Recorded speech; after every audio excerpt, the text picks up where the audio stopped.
Today, we're going to make this underwater post-process effect in Unreal and Unity. Let's go!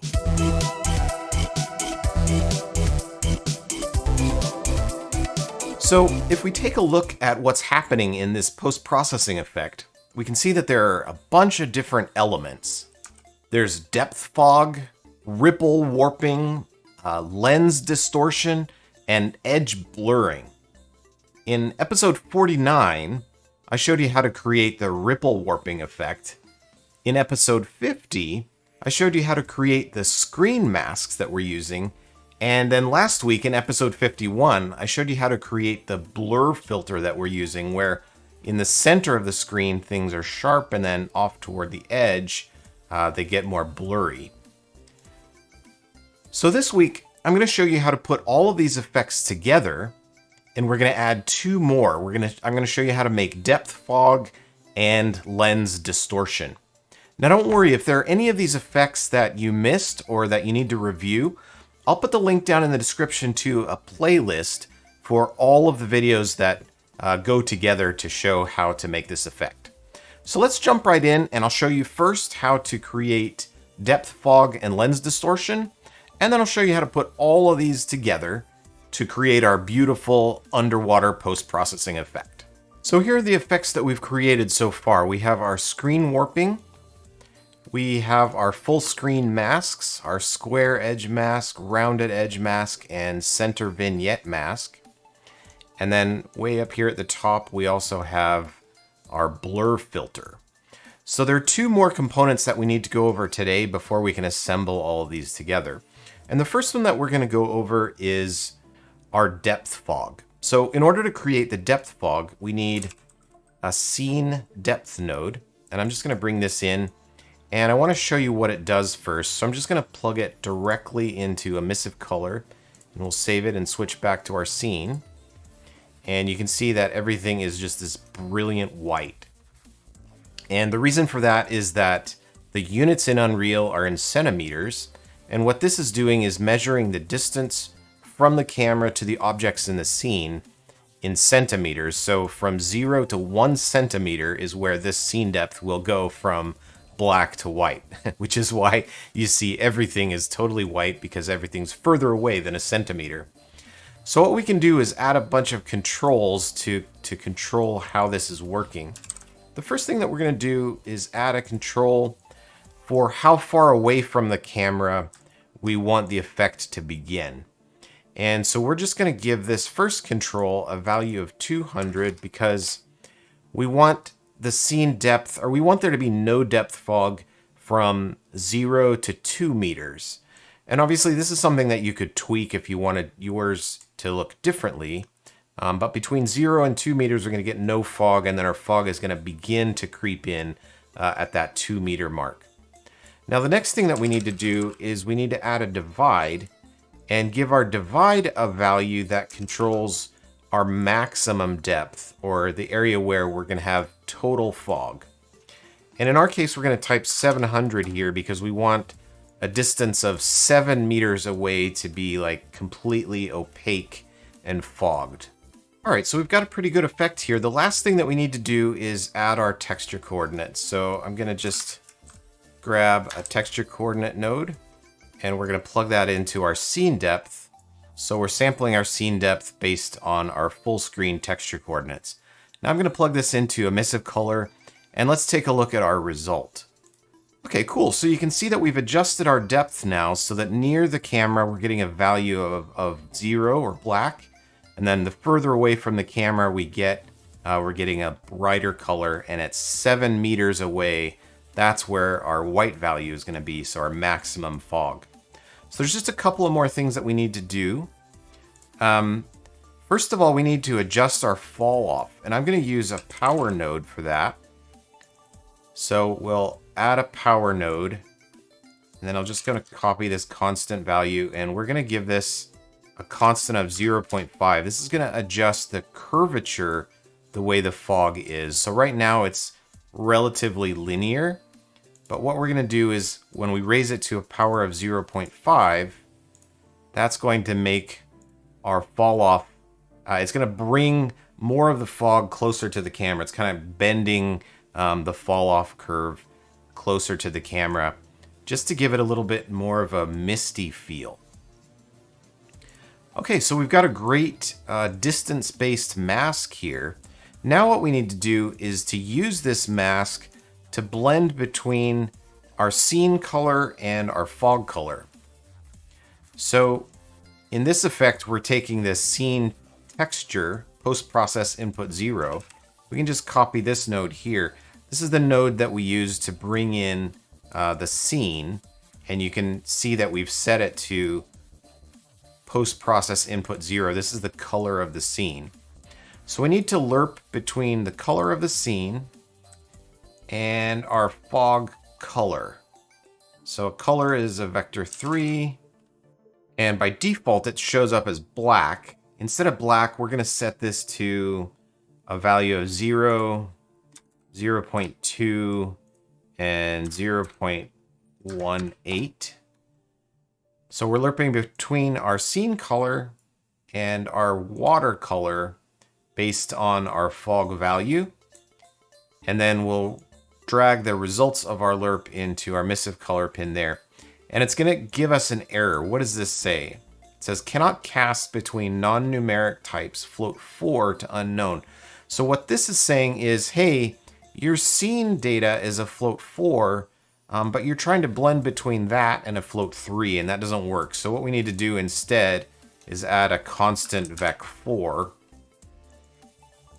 and just use the same color here. So 0, 0.2, 0.18, and for the alpha, we'll give it the value of 1. So now when we wire this in, our error goes away. We can save it and take a look at our scene. Cool, so we've got our depth fog.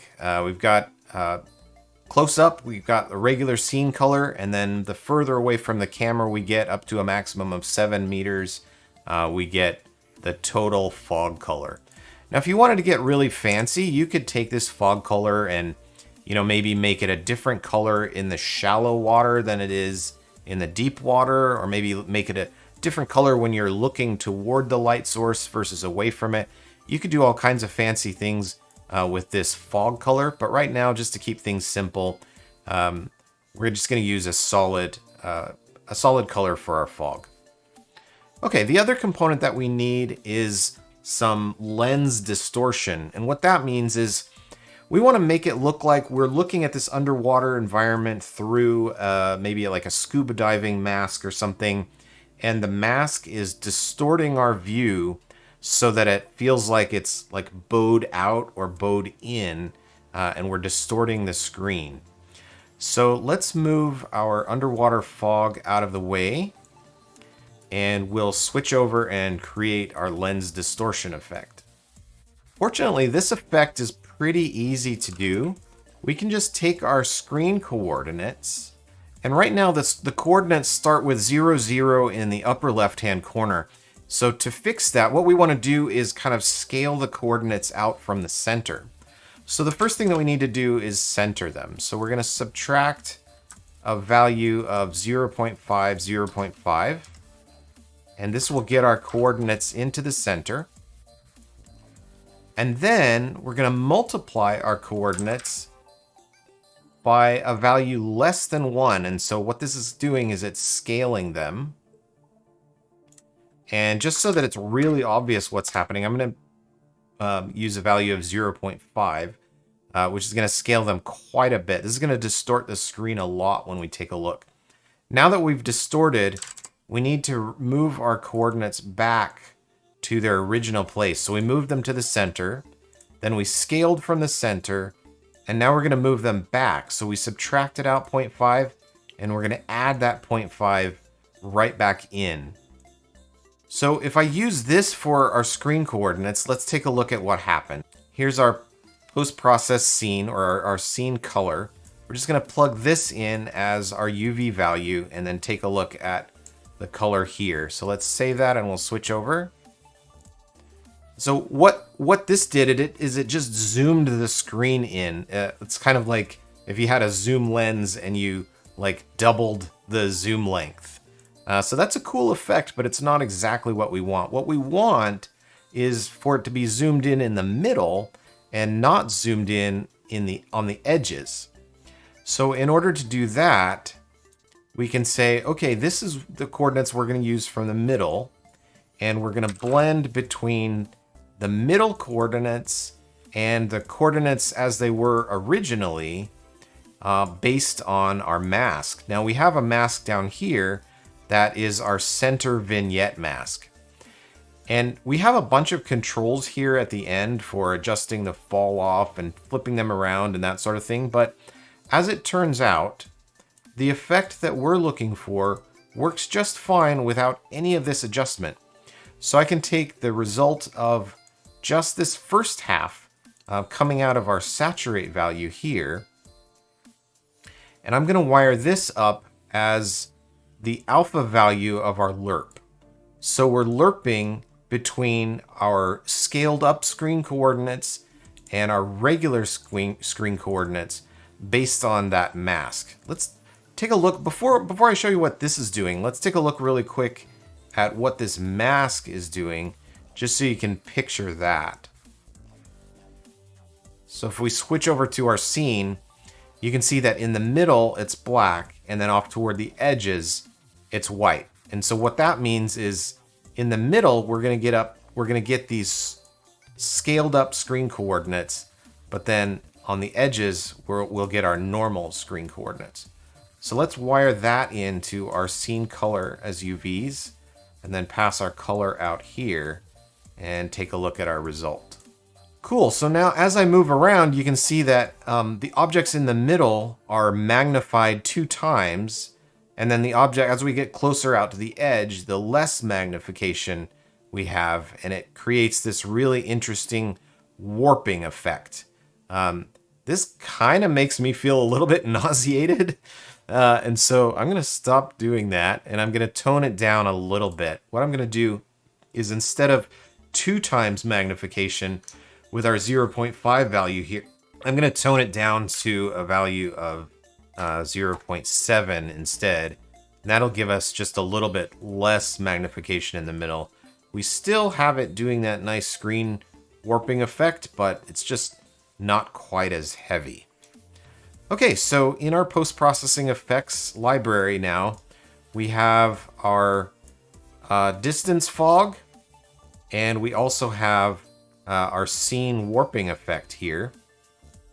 And so the next thing that we need to do is string all of these effects together to create our final underwater effect.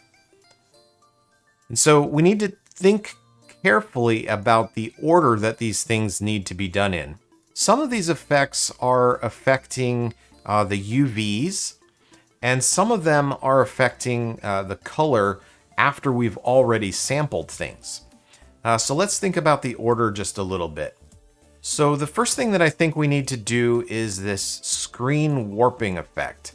So we can take our incoming UV coordinates and we can use them to warp the screen. Now, the last time I showed you how to do this, I added some values, but I've tweaked them just a little bit. So pay attention to this here now. I've slowed them down a bit. So we're doing time multiplied by 0.1, 0.03. And then in this version, it's 0.02, 0.075.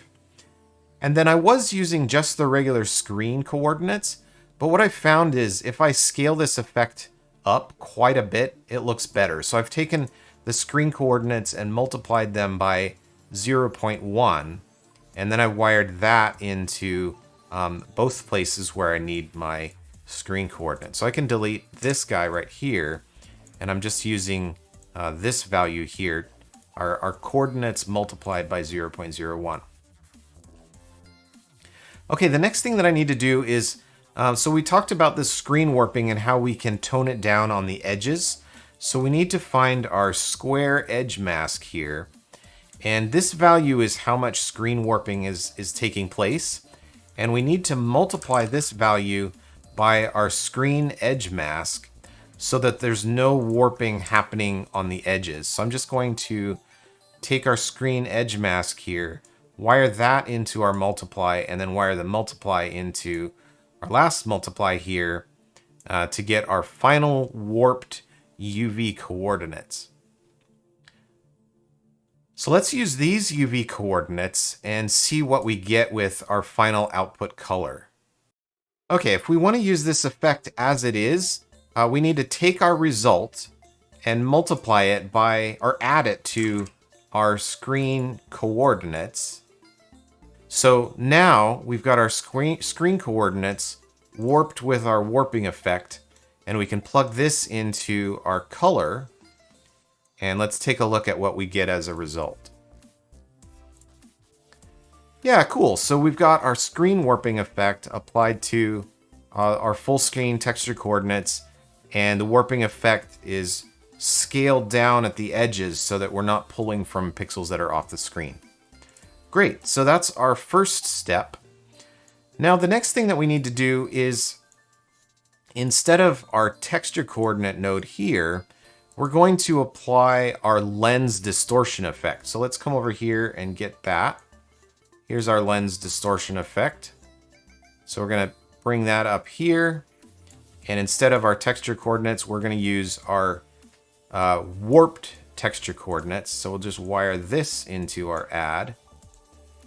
And let's take a look at what we get now. So we'll save that and switch over to our scene. Cool, so we still have our ripple warping happening, but because we connected up our lens distortion, now we have our lens distortion and our ripple warping happening. So that's pretty cool. So let's just come in here and clean up our graph a little bit. Maybe we want to bring our center vignette mask up here. We'll take our screen warping effect and our center vignette mask and move them into place. And the next effect that we want to add is our blurring effect. So here's our blur. I'm going to go ahead and move it down into position. And then we want to use, instead of these texture coordinates here, these are our just regular screen texture coordinates. Instead of that, we want to use the texture coordinates that we've got from both our lens distort and our screen warping. So let's wire this in place of our texture effects for all 7, instead of our texture coordinates, for all 7 of these.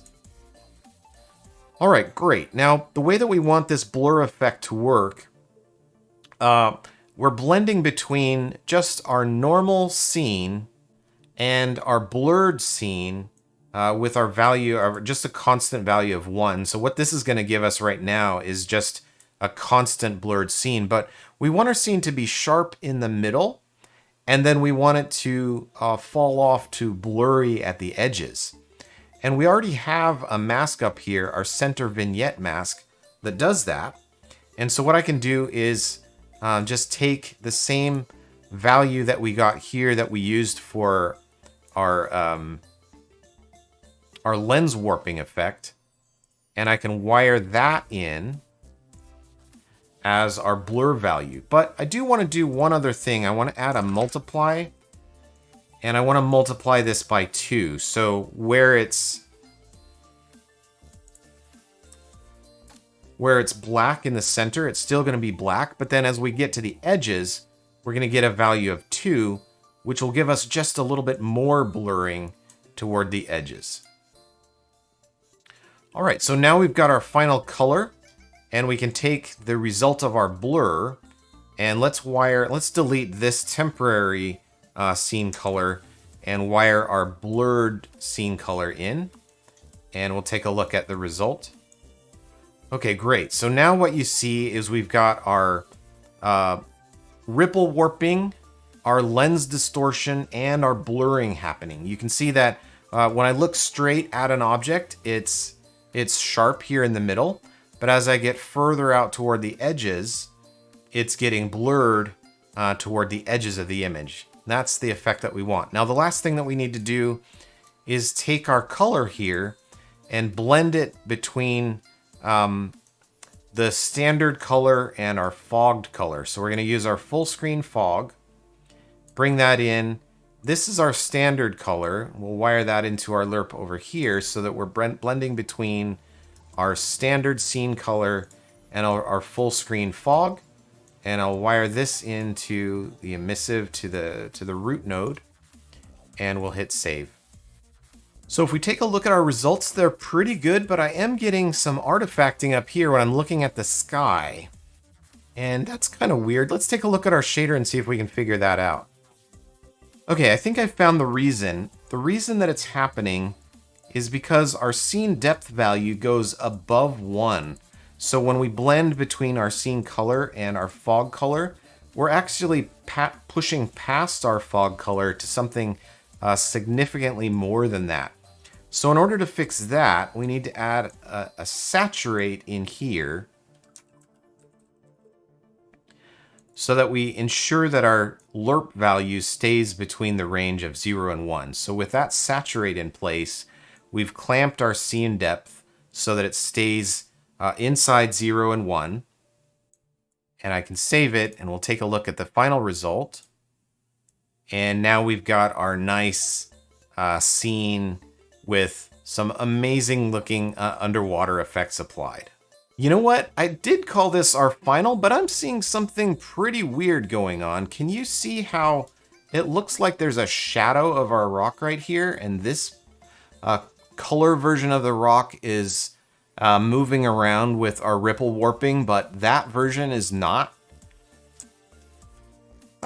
So one more thing that we need to fix. Let's take a look at our shader.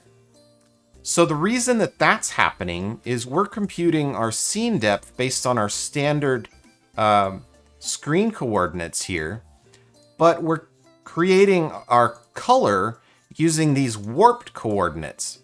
And so what we need to do to fix this is, instead of these coordinates for our depth fog, we need to use the warped coordinates for our depth fog. So I'm going to grab this and plug it into our scene depth. And now we're sampling the depth based on the warping that we've done instead of the static screen coordinates that we were using before. So let's save this and switch back. Now you can see that our effect feels significantly more cohesive. We're not getting that tearing between the depth fog and the scene color. And it looks really nice. Now, you might be asking me one question: where did you get these caustics? Because we didn't apply these caustics in our post-process filter, and that is true. There's another video that I created a long time ago about how to create this volumetric caustic projection using a decal. So I'll link that down in the description if you want to create these caustic effects and apply that as well. Okay, so that's our effect. That's how to create a really nice underwater material. Now, of course, there's all kinds of different ways of doing this, and you might come up with some different components. You know, we've used lens distortion, we've used our screen warping, we used blur, and we use depth fog. You might want to use some additional effects, maybe some chromatic aberration or some distance blurring or those kinds of things. There are all kinds of other things that you could do with that, so I challenge you to take this beyond what I've done and make something even cooler. Okay, we've taken a look at how to make this effect in Unreal. Let's switch over to Unity, and I'll show you how to use shader graph in Unity to make this effect as well. All right, here we are in Unity's shader graph, and let's take a look at the components that we have so far. So in our first post-process episode, I showed you how to create this distortion UVs effect. And then in episode 50, I show you how to create these three full screen masks: square edge mask, rounded edge mask, and a vignette center mask. And then in episode 51, I showed you how to create this blur filter that creates blur on the screen. And then finally, the last two components that we need for our underwater effect are our depth fog and our lens warp. So let's take a look at depth fog first. I did this one a little bit different than I did in Unity because our scene depth behaves a little bit differently. So I've got my HD scene depth node here, And this node is for use in HDRP, but you can also use just the plain scene depth node as well. And that one works in HDRP and URP. So first of all, I multiply scene depth by a value of 60, then I saturate that, and then I raise the result to a power of 0.25. And now I'm going to use that mask value to blend between our water fog color and our scene color. So let's go ahead and do that. I'm just going to pull out our depth fog here by itself. And we'll bring in our scene color. And be sure to check the exposure box here so it'll be lit correctly. Then we're going to blend between our scene color and our depth fog color based on our scene depth. So I'm just going to wire this into our fragment shader here on our master stack and hit save. And if we look at our scene here, you can see that now we have this nice depth fog going on where we're blending between our foreground color, our normal scene color, and our fog value. All right, so that's how our depth fog works.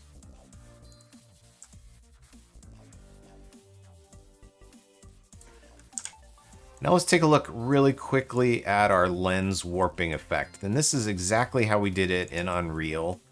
So we just take our screen position, the X and Y coordinate, these are our screen UVs, and we're going to subtract 0.5 from them, and then we're going to multiply by our scaling value, which in this case is 0.7.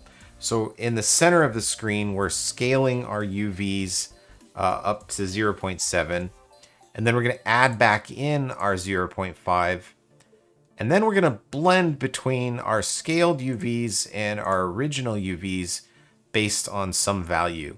And if you watch the Unreal portion of the video, you could see that that we used the center vignette mask to do that. Well, let's go ahead and start assembling our final effect. So we're going to take our distortion. So here's our distortion. We're going to pull it over here. We've made a few little adjustments to distortion. The main thing is we slowed down the scrolling, so these time values are smaller than the first time that we made them.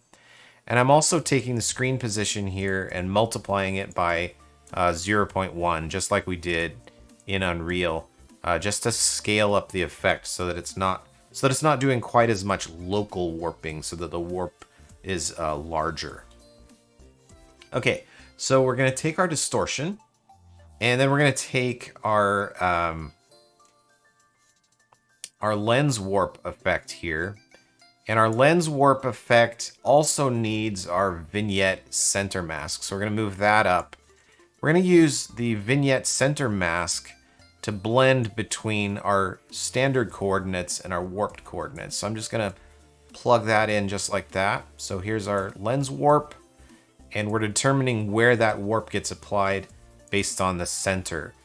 So in the center, we're getting the warping, and around the edges, we're just using our regular screen position.